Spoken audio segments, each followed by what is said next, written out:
Gosh, we're on what, year 3 of a pandemic? And to celebrate, we got a hot new disease on the loose. If COVID news has you exhausted, I regret to inform you about monkeypox. So until the virus goes away, be sure to use only pre-sanitized disposable monkeys.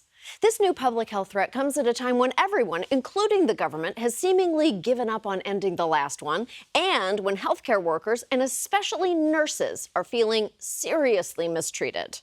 I've been bitten, choked, punched in the mouth, and it's like, well, yeah, I got punched in the head tonight. And any other job would be like, what are you talking about? That poor nurse at your bedside has probably been through hell with the last 10 or 15 hours, and then you come in demanding ESPN?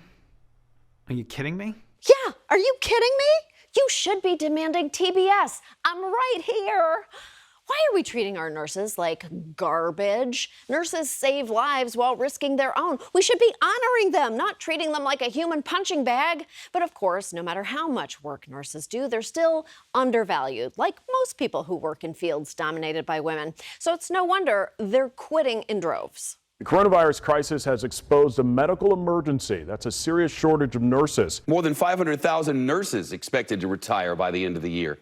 And if that happens, the U.S. will need more than 1 million new nurses to avoid a dire shortage. A recent study found that 1 in 5 nurses say they are burned out. Some say they struggle to eat, to sleep, and to stay healthy themselves. An astounding 68% of nurses have said they considered leaving their jobs. And unlike other jobs, nurses are something the world cannot do without. No offense to the professional jugglers of the world.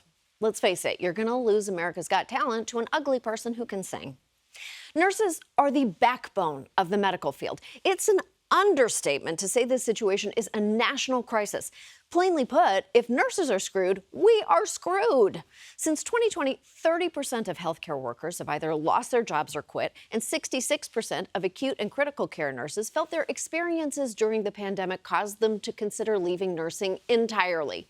Even Nurse Jackie got so fed up, she quit to become Pete Davidson's mom. To be fair, that's 1,000% better than being AJ's mom.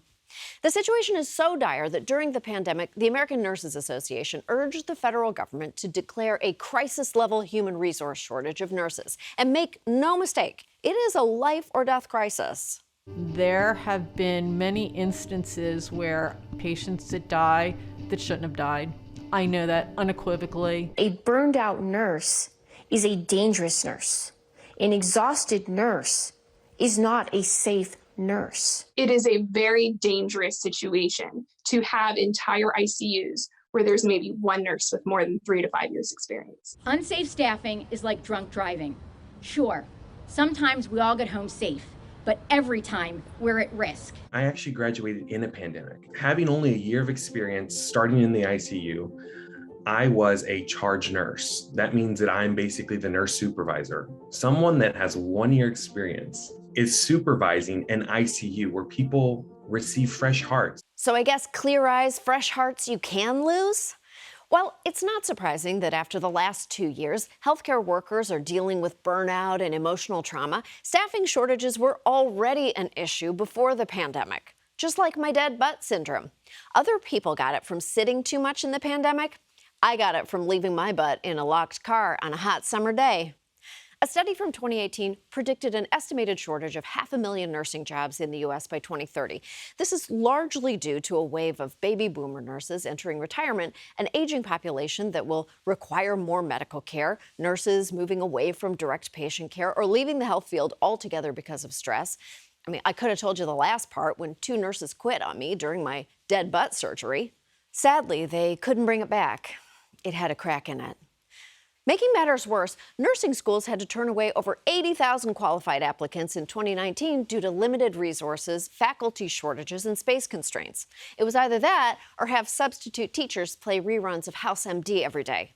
The main lesson you learn is it might be lupus until it's not lupus. But the truth is, nurses aren't quitting because they want to. It's because unimaginable working conditions have left them with no choice. Hospitals intentionally maximize profits by understaffing their units with fewer nurses than needed to safely care for patients. There's not a shortage of nurses, there's just a shortage of nurses willing to work under those conditions. They've left because of healthcare administrators creating toxic, unsafe, working conditions. Be very clear, this is propaganda created by healthcare administrators to get away with shitty staffing so they can save money at patients' expense and at nurses' expense. No nursing shortage. The nursing shortage is just another piece of healthcare propaganda, like how an apple a day keeps the doctor away. That is a lie, unless you throw it. Intentionally understaffing hospitals has dire consequences, and we've already started to see how patients are being hurt. If you have two people crashing at the same time and just one of you, there's a lack of staff to attend to the second patient. Too many patients with one nurse, you are going to miss those subtle changes that can occur with the patient, and that could be life and death. On labor and delivery, we sometimes have to make people wait a really long time when they're not the most urgent person. In a lot of places around this nation, nurses are caring for 5, 6, 7, 8, 9 patients at one time. We were so short-staffed on my unit that I was the unit clerk, I was the charge nurse, and a staff nurse with a 5-patient assignment. We feel like robots. Here's your medications. Oh, I'm going to listen to your heart, listen to your lungs, and then you're not going to see me for 3 hours. You know, that's not who we are. Don't give hospitals any ideas about robot medical professionals, or those Boston Dynamics dogs will be giving colonoscopies within a year. Staffing issues and poor working conditions have led many nurses to leave traditional bedside staff positions and become travel nurses. Travel nurses work short-term roles at hospitals, clinics, and healthcare facilities. Not to be confused with time travel nurses, which is the subject of the new Doctor Who spinoff, Nurse Why? It's charming, British, and somehow never answers the question. Travel nurses are typically employed by independent staffing agencies and are sometimes dispatched to the very hospitals that are short-staffed. That means not only do travel nurses have more flexibility, they typically get paid much more money for the exact same job. I make up to 10 times what staff nurses make. My pay is different than a staff nurse because my pay is dictated entirely by supply and demand. I'm getting paid too much, people. Previously, I was a full-time registered nurse at a pediatric facility in Phoenix. I'm working on cruise ships now as an independent contractor. Damn, that's how you know hospitals are bad. She chose to work on a cruise ship. They have corona, they have norovirus, and now they have corona norovirus. You need a ventilator for both ends. Hospitals should be using their resources to ensure better working conditions instead of paying more on the back end because they've driven their staffers to take short-term travel contracts. Bedside nurses are indispensable. They do everything. Some of the nurses have described it like a war zone, but in a war zone, right, they change out the front line every so often. Right. We can't get away from it. Nurses are often the backbone of those hospitals. They're overworked. They have to do things that it doesn't take a nurse to do. Like what? Baths, walking patients, turning patients. That work is important for patient care and is usually handled by aides. Now, they're in short supply too. So in some hospitals, nurses have had to mop floors or empty trash. Nurses, more so than doctors, spend much more time with individual patients, taking care of their acute needs, even when those needs are unusual. I had a patient in the ER, and he was yelling in pain. He was yelling up and down my emergency room, just got out of his room, and with the biggest boner I've ever seen, and he goes, "What am I gonna do with his dick?" Don't do coke and Viagra. She's right. Cocaine and Viagra is how Mikey from Life cereal died. Mikey liked it too much. One way hospitals can improve working conditions is by mandating nurse-to-patient ratios. Research has found that nurse understaffing is associated with poor patient outcomes and lower odds of survival. Unfortunately, not everyone agrees mandating nurse-to-patient ratios is the answer.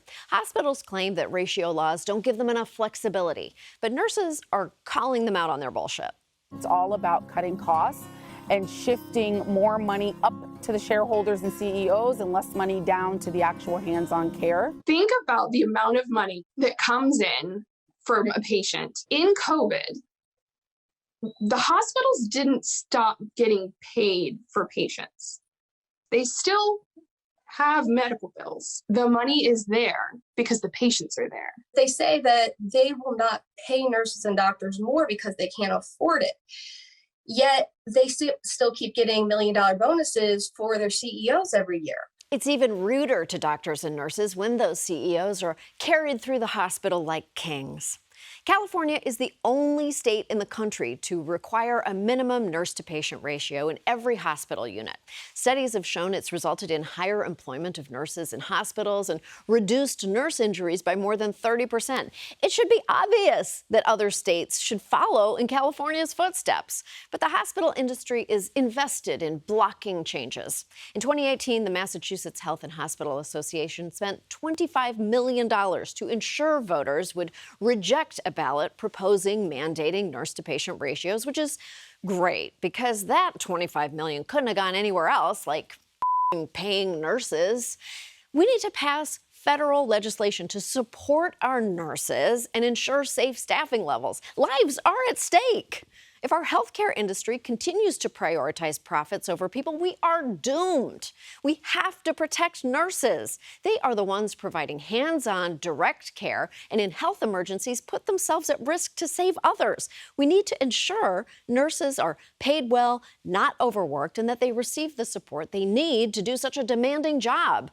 At the very least, maybe people shouldn't yell at them to turn on ESPN. Yell at them to turn on TBS. We've got young Sheldon now.